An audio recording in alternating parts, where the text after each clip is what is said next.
lot of people ask me if I studied poetry, did I get a degree in English? And the answer is yes, but not many people ask me, is anyone in your family an artist or a writer? Which I didn't even know about until fairly recently, that my dad's mother, my grandmother, who I never met, was indeed a poet and was also working on a novel.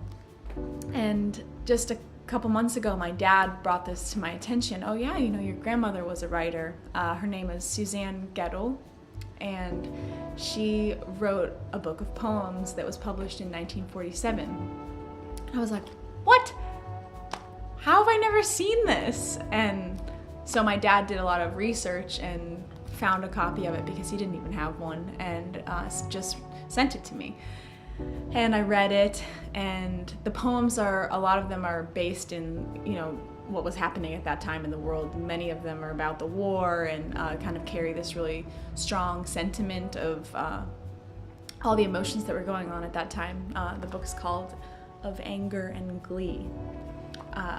So I read this and I loved it. It's not necessarily the kind of work that I write because obviously it's from a different time, but she had a real strength in her writing that kind of shocked me, that a woman wrote a book like that at that time, and that it was published. And I talked to my dad about it, and his girlfriend has this concept that I am my grandmother reincarnated.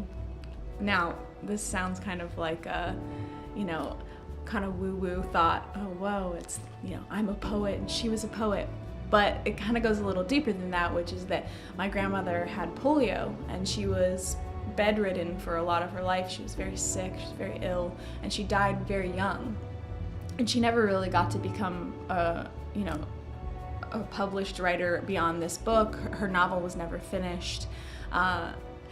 And so I think it's a really interesting concept, and my dad has started to believe it also, and has told me, from all the things that your grandmother wanted to do, and now you're doing them. And so I like the concept of even beyond just the, spiritual ideas of reincarnation. It's just the fact that I am living a life that my grandmother would be proud of. And I never, knew her, like I said, so it seems to me this connection that I have to her. And then on getting this book in the mail and reading it, I thought, now I have this family member in my life who I never knew about, who is somehow seemingly supporting everything that I do.